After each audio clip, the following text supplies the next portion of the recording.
cool.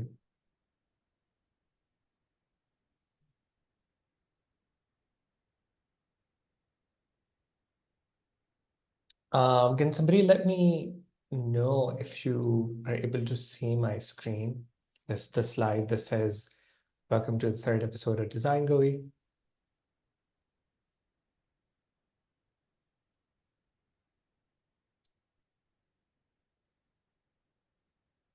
Yes, we are. Okay, great. Thank you so much for that. Cool, cool.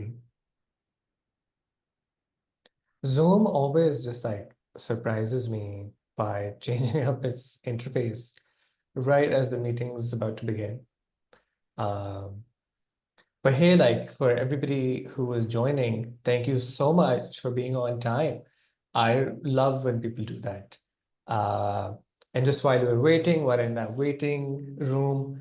If you guys can answer this question in the chat, that'd be great. You can also let me know if you can use the chat because sometimes the chat doesn't work and then we have to fix it.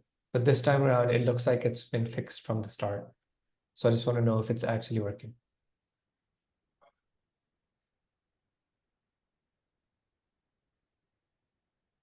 Test message received. Okay, cool, cool, cool, cool. Great. I'm gonna write my song in the chat. And that is,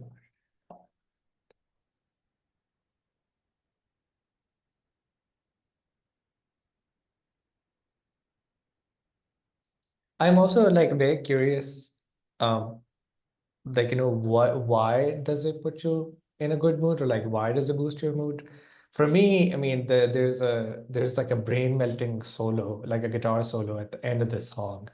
I think that's the thing. So I wait patiently for that. And when it comes on, I'm just like, yes, that's the hit I was waiting for.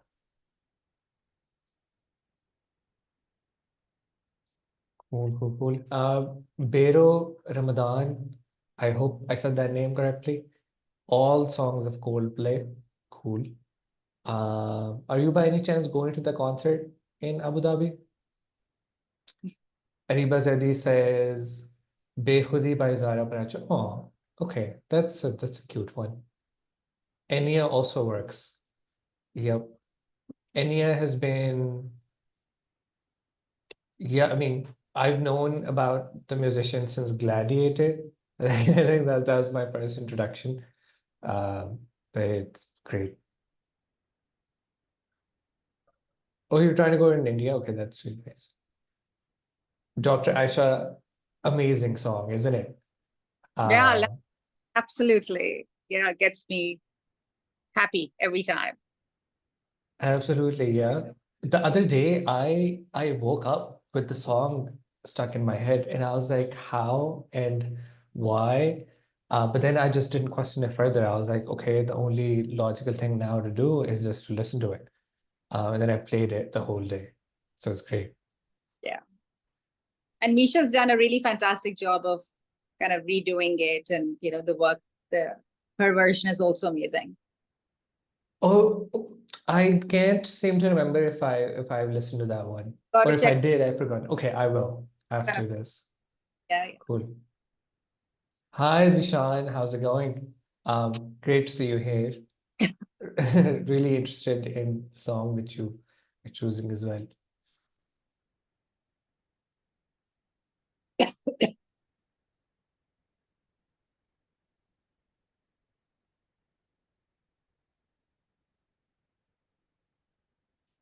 Cool. By the way, just we're gonna wait just a couple more minutes, just as courtesy time for people to like join in, update Zoom, because I know it like asks people to do that as well, and at the most like inopportune times. So we're just gonna be like a bit nice.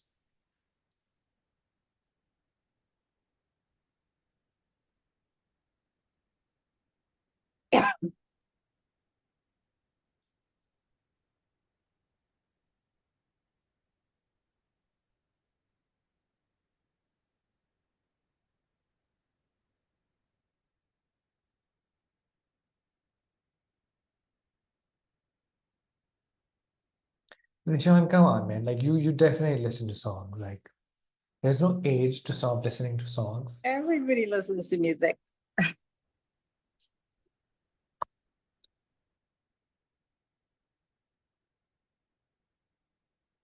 Also, you look like a musician, Zishan, so you just no.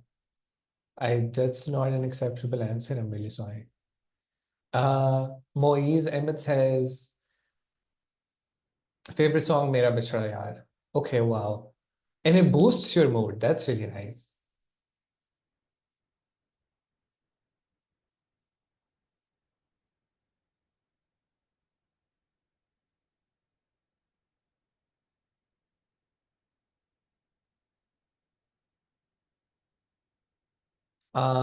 Okay, just gonna wait one more minute and then we start.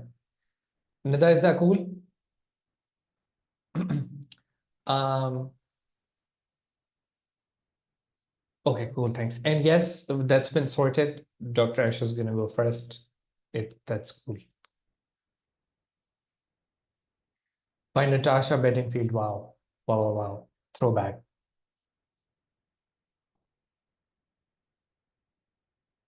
Okay, cool. I am going to get started with the event because I feel like, courtesy time is over and people like waited. So I want to start off just by gratitude because I just think it's like a nice way to start. So first of all, thank you so much for the people who showed up on time. Really appreciate that. Secondly, thank you for waiting. Thank you for giving everybody that courtesy time. Uh, Also really appreciate that as well. And then thirdly, I guess I'm just like I'm genuinely really, really appreciative and thankful of being able to being part of this organization that takes mental health very, very seriously. And in that spirit, we are doing this event today called Designgoi. This is the brainchild of my coworker Faizan, who couldn't be here today. He really wanted to, but then he got stuck doing some work. So I'm just in his place here. So I'm just also thankful that we're part of this workplace that allows this ease of that. Hey, like if I can't do this, if I can do something, can somebody else please do it? So yeah, so there's just like a few notes that I wanted to start off with. Uh, People have already said what song instantly boosts their mood. Thank you so much for those as well. I'm going to save this chat. I'm going to look up all those songs later as well. Just quickly to start, welcome again. We are Ideate Innovation. We are a human-centered research and design firm with a mission of building a more equitable world. These are our service areas. So we provide experience and brand design services to clients. We also offer service and business innovation services and research and strategic insights. These are just like a few of the clients that we have worked with over the years. And we're very, very proud of having done work that does relate to well-being, that relates to healthcare. So it's just not only do we talk about like mental health, and not only do we have policies around mental health, for example, mental health leaves, a particular budget for seeking mental health services. Our work also reflects that we try to work with clients and on projects that do have to do with well-being and health. These are just some sectors that we work in. So that's financial inclusion, banking and financial ecosystems, startup innovation, agriculture technologies, public health and nutrition, and process and service digitization. So that was just like a little bit about the company. It's really nice for everybody to also get an idea about like who we are, why we're doing this, and what we do in general. So that was the purpose of like why I walked you through that. And now we're gonna come to the actual event, which is Designgoi. The how this event sort of came to be is from this idea is that people like we encounter people in our workplace. Everybody encounters people in their workplace, and what makes a person like unique, or what makes them who they are, is all of the different stories that they sort of know, that they've come across, that they have of their own. So this is a place to sort of like celebrate those stories. And so in the format of this is going to be that every person presents one photo that they have sent to us in advance, and then they tell us a story about that particular photo. And everybody has about like 10 minutes or so to speak about their photo. And if you guys are curious, if you guys want to ask any questions, please send them in the chat or send them in the Q&A panel. There is no Q&A panel, right? So yeah, just send them in the chat, and then I'll be sure to like ask the speaker. Cool. Awesome. So Dr. Ayesha, we're gonna start. I'm gonna turn my camera off, and then it's gonna be your show. Okay. And you're going to be putting up the picture? Yes, it's on the next slide. All right. Oh, Lovely. okay. Sorry, I forgot to introduce you. Because you're in the chat, so I just forgot. All Cool. So right. very, very quickly, Dr. Ayesha is a US trained adult, child, and adolescent psychiatrist. She's the founder and CEO of Synapse Pakistan Neuroscience Institute. After earning her MBBS from Aga Khan University and completing her US residency and fellowship, she joined Baylor College of Medicine. She's chaired the AKU's psychiatry department, where she introduced a blended curriculum and established Pakistan's first child psychiatry fellowship. Thank you so much for doing that, genuinely. She also founded AKU's Gender Equity and Women Leadership Program and continues to be the co-chair of Global Mental Health Committee of AACAP and Executive Council member of Donald Cohen Fellowship Director of IACAPA. Those are some heavy abbreviations. But don't worry. Let's just get on. It's all right. Cool. Dr. Mia has also created the first child and adolescent psychiatry fellowship training program in Pakistan. Your show now. All right. Lovely. Fantastic. Thank you so much, Ideate Innovation, your whole team, Sahel, for reaching out to me. I just feel so old amongst you all. You're like just exciting and, young, and, it's like the world seems to be your oyster. And here I am, a 50-year-old. All right. So when Sahel said what she wanted to do, one, I was excited because, mental health really is so terribly close to my heart. And I moved back from the US after being there for 15 years. About 11 years ago, moved back to Pakistan, primarily to sort of see if I could pioneer the field of child, adolescent, and youth mental health. There was nothing. I was a third youth psychiatrist in coming back to Pakistan. So just 3. Now we have at least 10, and we're trying to build this program. So, I was thinking there's so many pictures that I could have picked up, but this was something that really is just spur of the moment, a picture that I took about a year and a half ago, somewhere in February of 2023. Last year. And I took it. I don't know why. I was coming back from Italy, and I'll tell you what I was doing there. And this was in Dubai. In the, after a long flight, in the restroom, like trying to, freshen up. Getting back to dysfunctional Karachi. And I took this picture. And then, so the reason that I wanted to, because this is mental wellness, because this is about how we think about, ourselves and our spaces and our mental and emotional wellness, I feel that this represents me, right? This represents a half a century of doing things in sort of very, very klutzy, chaotic ways. And I, a big part of what I talk about in terms of mental health and mental wellness is really embracing our own journeys and embracing our own selves and really connecting with our true, authentic self. Once we get to that, once you start becoming comfortable in your skin, somehow the emotional and the mental wellness starts to seep in. So very quickly, this was, I had been asked to connect around a women leadership program around COVID, during COVID times, or right up after COVID, by a very big global leader in a leadership space, Julia Middleton. She's UK, England based. And she reached out to me and 8 other women, so 10 of us, basically saying that, Ayesha, whatever's happening in the leadership world is really not resonating with women.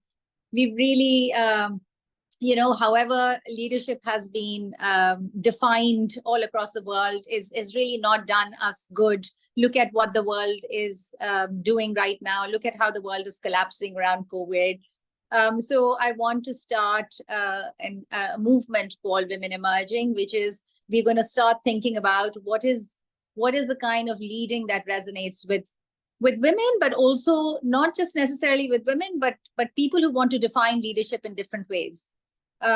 So, I became part of these 25 women global leaders. I don't know how I ended up being there, but 25 women from all around the world, big time, like the head of Ernst & Young in China and some big investment firm guru in New York Stock Exchange, and, lawyers and development sectors, the CEO of Tata Foundation. So, women from all around the world, we did a journey for about 9 months, a virtual journey to figure out, if, what is leadership that resonates with the younger people, with people who want to collaborate, with people who want to be rooted in kindness and in spaces of wellness. And they're also thinking about the earth and the climate like that. How is it that we can be kind to? So what does that leading look like?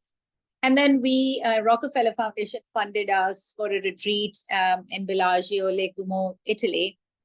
And I was coming back from there, and we were together for about 5 days trying to come up with a strategy around leading that resonated with women and the younger population. We had 3-4 very young unicorns with her, 20 to 25-year-olds who had really made it big.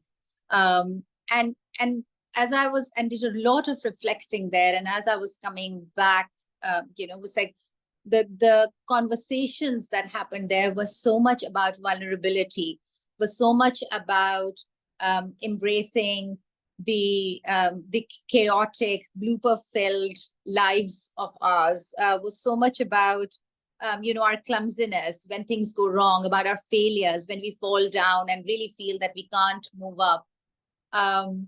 And how it's so important to be able to allow that kind of acceptance of self, and kind of move forward and really embrace that authentic self, because that is what wellness truly is about. That is what connection is about, to your own self and to others, where you accept yourself and you accept others with a lot of compassion, with a lot of kindness, with a lot of being true to one's own self, where you accept your earth around you with good and bad that it brings, where you accept the community around you with the good and bad that it brings, and you allow tolerance and you allow just acceptance. So here I was with a, almost like 50-year-old with a bag that's much, much heavier than me. This is quintessentially me, just always kind of, not doing the right thing, never having the right matching things. So I'm leaning forward, my back is hurting. It's got all kind of stuff inside it. It's got my red phone cover, which I love, except that my phone is mint color. So it never, like, everybody makes fun of me that if you have a mint phone, you don't put a red cover because it shows and it looks like a watermelon. And I'm coming back to a very, very crazy, chaotic, hard city, my dysfunctional city that I truly adore and love, because, that's where it all started. So I think that is why I sort of chose this picture. And I can tell you that I've done lots of good stuff in life, things that have actually created lots of impact and, lots of, and there is a hint of grace that I can turn on pretty much on full when it's needed. But for everything else, there is this sort of kludzy, unapologetic me that wants to accept myself, and in doing so accept everyone else around me and my community and my world around me, with a lot of like compassion and kindness and love. So that's my story.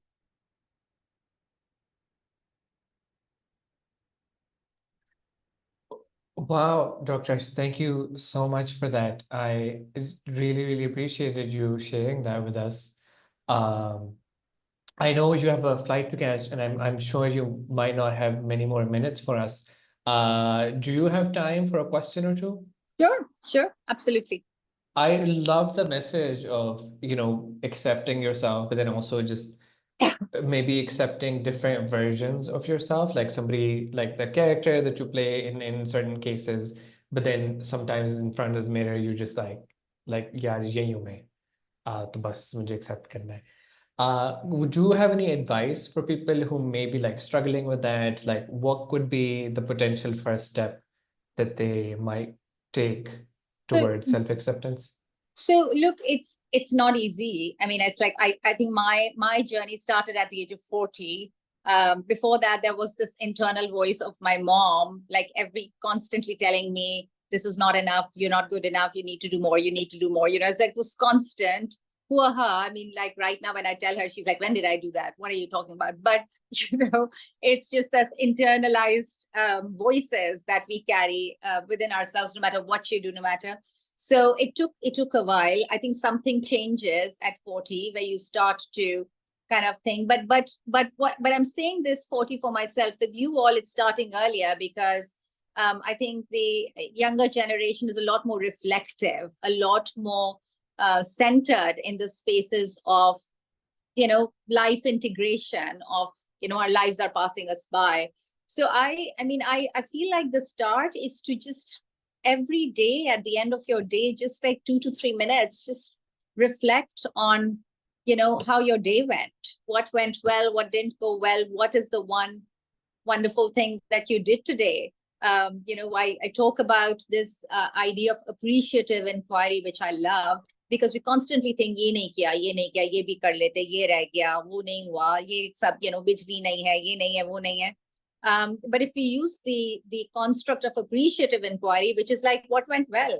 Why am I still in Karachi? Why do I love this? What do I like? What was good about my day today? I mean, there's just tremendous amount of things that go well that we just don't, kind of notice. So I feel like, read up about appreciative inquiry. It's a really nice contract, but it's good to get started about, what's fun in our lives, what's the joy in our lives. That's awesome. Thank you so much for sharing that advice. I think it rings really true, and also like feels very, very relevant, particularly for us at the organization because we've just started doing something similar. Where at the end of the week, we try to take a few minutes and just reflect on the week, like what happened that brought us like a little bit of joy. It doesn't have to be big, like it could just be like a small thing. Yeah. So thank you again for the very, very practical and pragmatic You advice. started, sorry, I'm cutting you, but you started this talk with gratitude. I mean, that's huge too. Like, I mean, it's just amazing. Like, there's so much to be grateful for. So I think that helps just to kind of say what are we grateful for today? Cool. Thank you so much again for your story, for your advice. We will let you go now. My Hope you pleasure. can beat the traffic and get to where you need to get. All right, lovely. Thank you. Take Take care. care. Bye-bye. Khudafis. Khudafis. Okay, for everybody else, that's not a Khudafis for you. You guys stay and get to hear two more cool stories. So next up, we've got Sabaenah Salim with us. Sabaenah is a chartered psychologist with over 7 years of experience offering evidence-based psychotherapy and counseling to diverse clients in London. She has helped clients overcome challenges like anxiety, depression, OCD, eating disorders, stress, chronic illness, and personal growth. Currently, Sabaenah is also the organizational wellness psychologist at Tintash. That's such a cool title to have, honestly. And I'm so much for this idea to like have, build in wellness at workplaces. So great on Tintash that they're doing it. Great on you that you're doing this. So thank you for that. With the heart of an artist and the spirit of a healer, she is passionate about raising mental health awareness through social media and global forums, promoting mental wellness worldwide. Awesome. Cool. Again, just want to say thank you for everything you're doing, and we're very curious about your story. I'm going to turn my video and audio off, and then it's going to be your show. Thank you so much. I almost blush always when I read up. I hate writing my own bio because it's very confusing and sometimes very overwhelming. You've done these things, we've lived a life, but there is so much more to it. And the words kind of overrepresent, sometimes underrepresent. So, yeah. But thank you so much. And Dr. Aisha has left, but her story was really inspiring. Uh, I'm really grateful to her, I would say, for sharing this, what she shared with us. So, hi, folks. I can't see you, but I hope that my story reaches you. Um, this picture, I'm sorry it wasn't a very perfect pixel, a high quality picture. It couldn't be because it was taken in a hurry. I made this painting. I'm not sure if it's quite evident from this picture, but it's a painting that I made during the first semester of my master's in clinical psychology when I was studying at NUST. And the project that was assigned to us, it was quite a task. Why? Because it was very abstract. So this was our class in 2015. This is a very tough course that we are taking, and the HOD was our teacher. And one day she comes to us and she says, like, this project is going to be, it's going to hold 25% weightage in your whole curriculum, and you have to come up with something that expresses an aspect about you. And interestingly, when Nida reached out to me with this assignment, she said that, we are doing this virtual story telling intimate sort of a circle, and we want you to come up with the design. I think that abstract bit, it kind of connected. And I was like, okay, this is what I'm going with. So I picked on this picture. So yeah, the task was that we had to express ourselves, express any aspect of ourselves using any medium whatsoever, and then the teacher would be um, somehow, she'll be giving us an assessment. वो हमें evaluate करके अपने हिसाब से marks देंगी. So that was we didn't know what the perfect response would look like. So that was the point when I decided to go as authentic as I could at that point. And I decided to make a painting because I had taken fine arts in my undergrad, so I thought, why not create something? And paints are something I like. So these are acrylics on a regular canvas. I was inspired by this project. I'm not sure if you're aware, or maybe you can read up on it today if you're not aware. This is based on the project Semicolon. There's this organization, and there's this movement which they started back in 2013, I believe.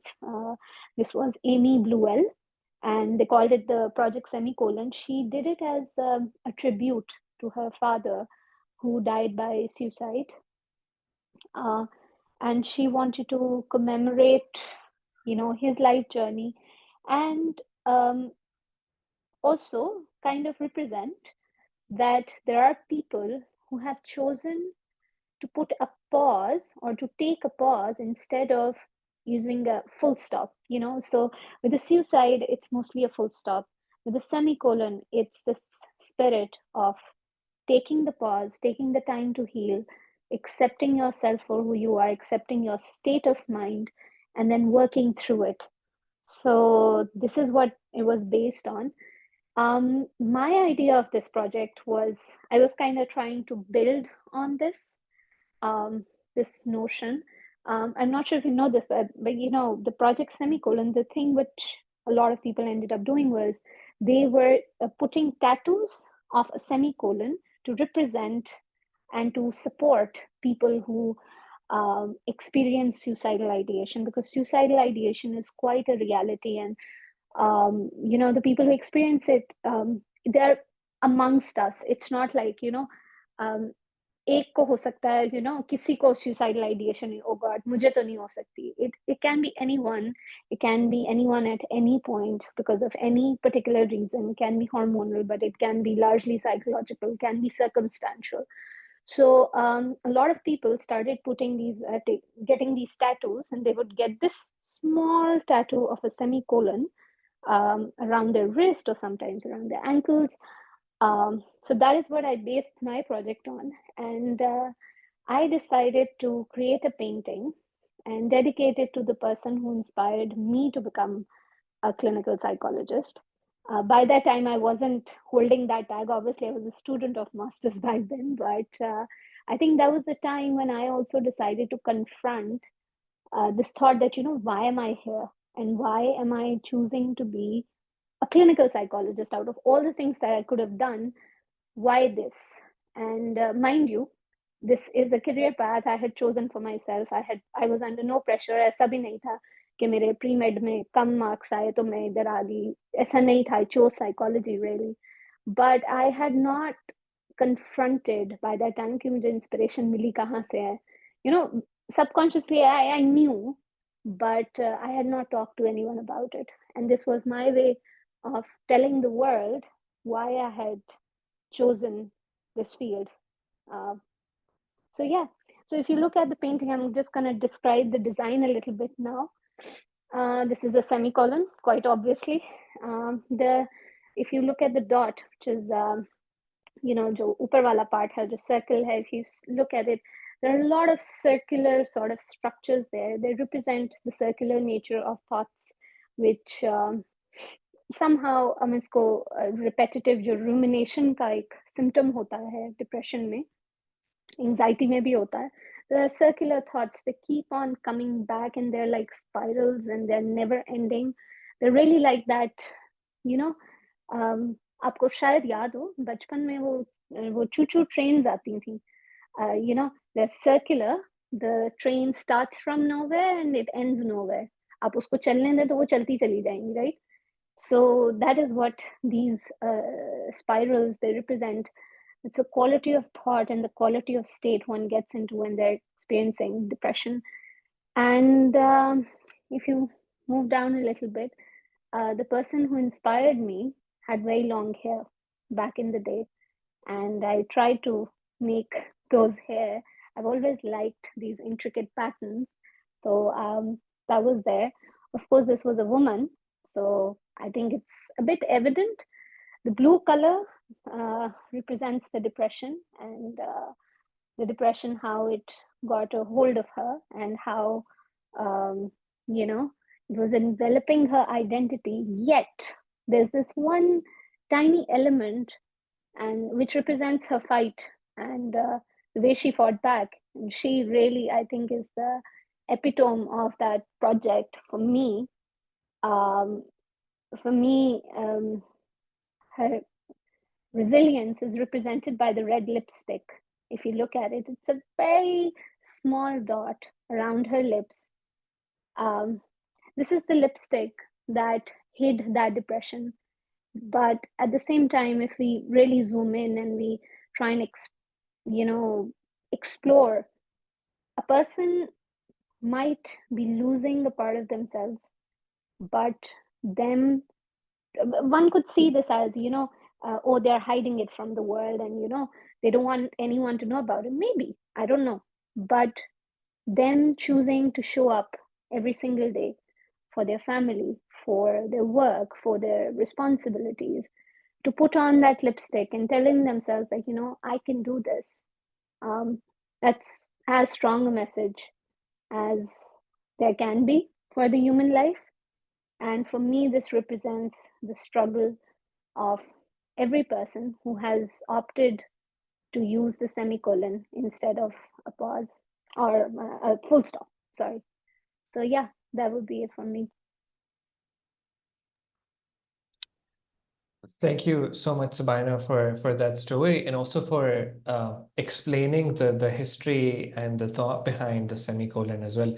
I mean, of course, like I've seen it in different places, in different people, and I'm trying to remember if I like actively made like an effort to sort of like read up on like what this represents or why, and I sort of knew the concept, but I didn't know exactly like what it meant.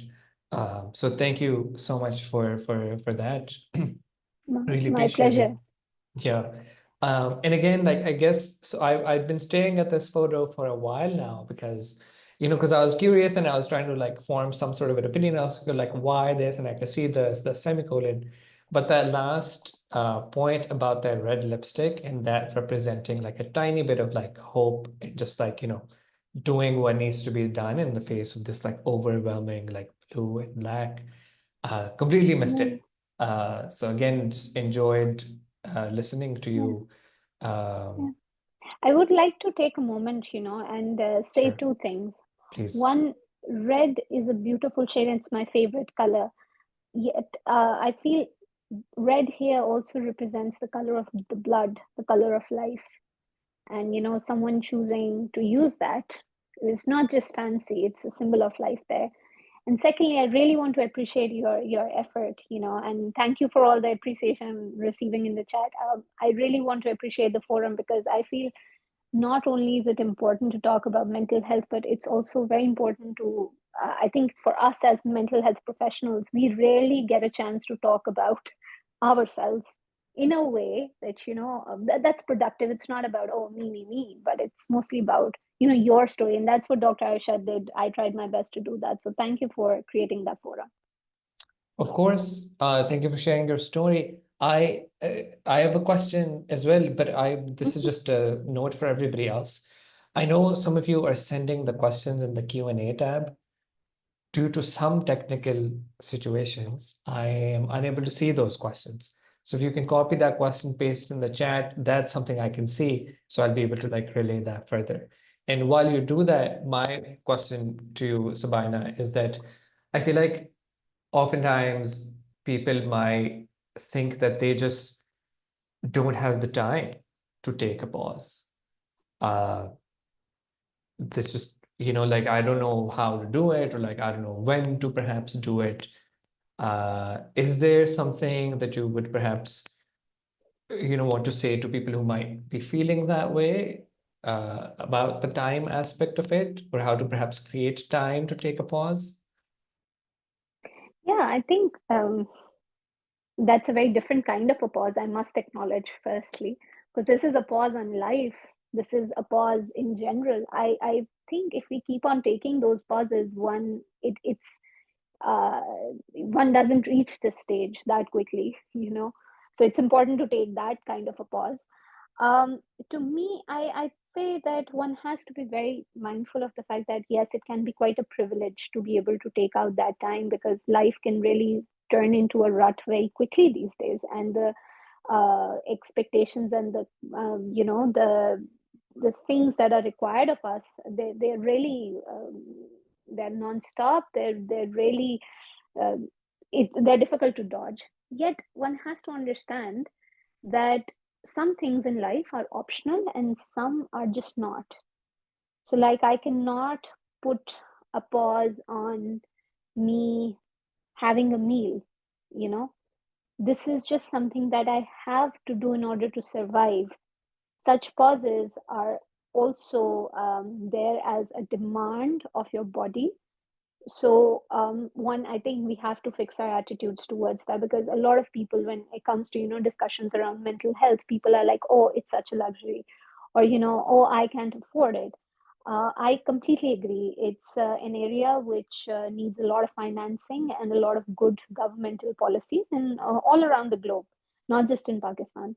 But at the same time, uh, giving each other that space, acknowledging the fact that that bit is so important. Taking a mental pause, not in terms of just a break during the day, but really taking out time to sit with yourself, meditating, or just noticing. Maybe I think one tip would be, if you go back home today and you take this one message with you, I think it would make a difference. That take a moment, zoom out, see how you're talking to yourself. You're continuously talking to yourself, whether you realize it or not. You're doing it, I'm doing it, all of us are doing it. That's how human beings are. And if we take out the time to just observe what we are saying to ourselves in that moment, that's the beginning of a very beautiful friendship, I hope. Once you start noticing that. So, Great. Again, thank you for the answer.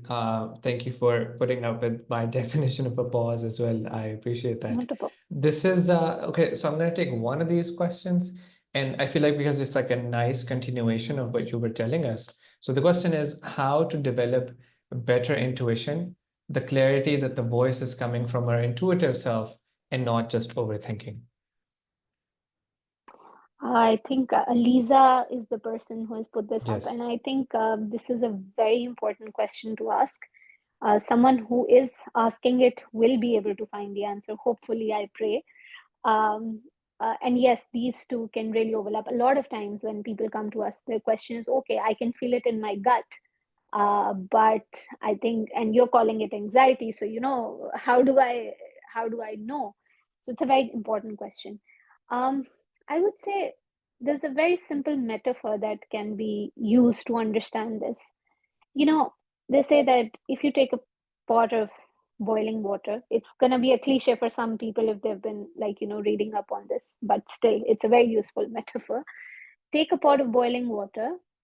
When the water is not boiling, you can see the depths of the pan, you can see what it looks like. You can see through the water because water has a reflective property. But the moment it starts boiling, you cannot see anything. And simply feeling something in your gut is not uh, enough when it comes to overthinking, because overthinking is really connected to a lot of anxiety related symptoms of worry, and one experiences them in their gut. And intuition is also something that is associated with the gut. So feeling it in your gut or just thinking about it is not good enough when it comes to intuition. Intuition, by the very definition, has to come when a person is in a calm state. It's not the message you're receiving, it's the state you're receiving it in, you know? So if you're able to differentiate these two, if you are able to bring yourself to a state where you are calm, you have some love, compassion there for yourself, and you're curious. These three C's, if you keep them with you as an assessment or a litmus test, then I think there can be a fourth C. You can be confident about what you're experiencing more than any other thing. I hope that answers the question. I think it does, and I think it does it very interestingly as well. I love alliterations as well. So feeling calm, like, and then so that's a big one. Yeah. And then Compassion. compassion. Okay, that was the second one. Yeah. And then the fourth one is confidence, and the third Yeah. one Is the was curiosity, which is the key. curiosity. Okay. Yeah, because I'm not there to confirm or disconfirm what I'm experiencing. Okay. Curiosity is about me exploring, okay, what am I experiencing right now? Okay, how am I feeling? Okay, if there's a message that I'm receiving, maybe like, there is this state where we're like, okay, something bad is going to happen. Okay, what bad is going to happen? What am I telling myself? Things like these things reinforce that calmness. So in that case, our thoughts, by the very general definition of thoughts are not facts. But when we explore, we are able to really get to the depth of our experience. And that's how this thing works according to what I've understood in life yet. It might change, but that's what I know. Awesome. Again, thank you so much for the very, very insightful answer. I really appreciated it. My pleasure. For everybody else, like if you guys think of any questions, Sabaenah is sticking around for like a few more minutes, right? Like you're gonna stay with us towards the end of the event. Great. So please send them in the chat, and then we will get back to that. And now we're gonna make our way to the third story of the night. And I'm going to introduce Zaira. So Zaira is a textile designer and artist based in Lahore, passionate about fostering community and well-being through creative and meditative practices. She recently created Khamosh Baitak, a space where strangers come together for a unique reflective experience in shared silence. Khamosh Baitak is an initiative that provides participants with a reflective experience where silence becomes a powerful tool for personal transformation and community building. So we'll find out about like the origin story of Khamosh Baitak. Zaira is also a dear friend and my stylist as well. So thank you for for being here today. I'm gonna go to your photo. So if you can turn your video on. Okay, your video is on. Okay, cool. Hello, everyone, and thank you, Rosa, for the introduction. So I'll just start with explaining what's happening in this photo. It's from June 2023. This is my friend Anam sitting in the first Hamosh Baithak, where only one person showed up. So what is Hamosh Baithaks? We were sitting once on our terrace and just thinking about ways to connect with new people in a more meaningful way. And we were just talking about human connection and what could be like a good ideal way of connecting with new people. And we talked about collective consciousness. We talked about the importance of shared silence among people and how it can be really transformative. And we decided to just invite people over, just random strangers, to our house to sit in silence with us. And that's how we started Hamosh Batak. It was just a very random idea that we were starting to explore last year. And then we started doing these bataks.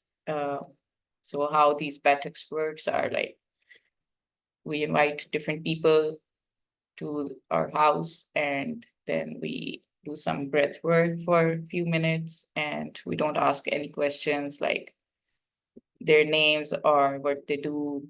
They don't have to, perform in any way. So that just makes it very comfortable for them.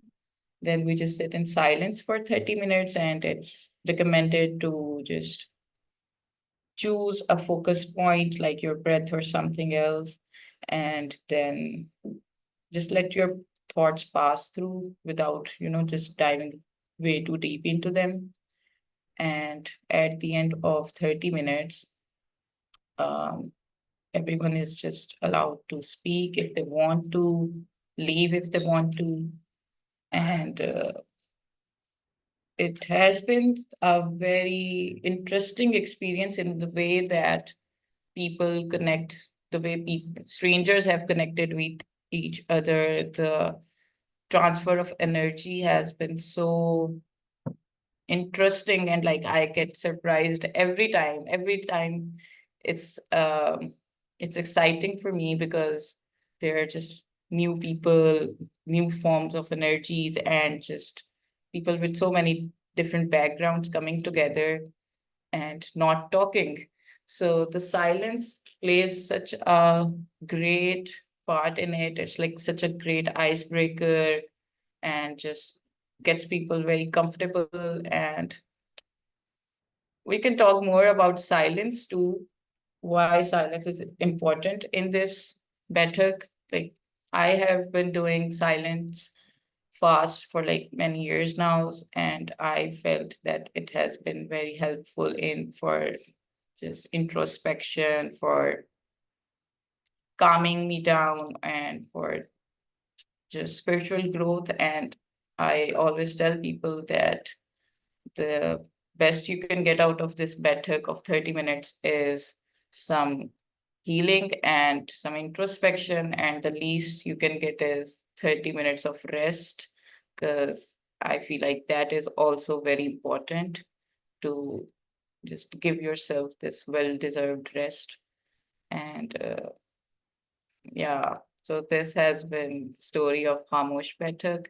We are still doing these Baithaks, and yeah, I think it would be good, since I've been talking about silence, that we can take a few minutes of silence now collectively and see how it works for us in this online meeting. I think everyone is listening, so we can just, take a few breaths and be aware of our surroundings, of this virtual connection we're having, and take, I think, 2 minutes of silence. Yeah.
Okay, so I think we are done with 2 minutes. I won't waste more time with this, but I just wanted to, show you guys, or just wanted you guys to experience a little bit of break with this. Yeah.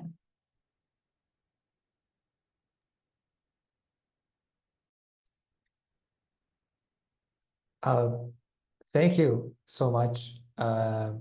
You've turned your camera off, but I hope you can still hear me. Sahil saying that that was really nice. Felt much longer than 2 minutes. I have to agree. Uh, I think particularly for me, like staying silent on an online call, and people who work with me know this, um, right? That hey, that's quite difficult for me to do. Unfortunately, so Zaira just texted me saying that her computer is just like shut down. So I guess it's too much for the computer to handle that 2 minutes of silence, man. And I get 100% relate to that. Um, but yeah, how was it for other people? Like I am really curious. So two people have said, uh, so Aliza saying that the silence was oddly comforting. For me, it was just like I could continue to like hear my own voice in my head, and I was like, "Well, is this silence? Like, is because I can still hear things." But really curious. Like, does somebody else want to share their experience? Asad's been making some zingers. The computer went silent too. Yes, 100%. The one above with the ice keeper, that was also good.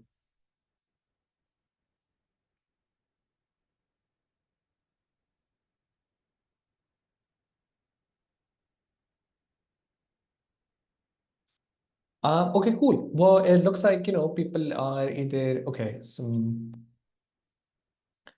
great. Elisa saying the story reminds me of Rest is Resistance, a manifesto by, I can't pronounce that. I'm really sorry, but thank you for writing it down. Is there anybody else that's wants to discuss something or like say something, or perhaps like a question you might have about how we might go about speaking about and working with mental health in our workplaces?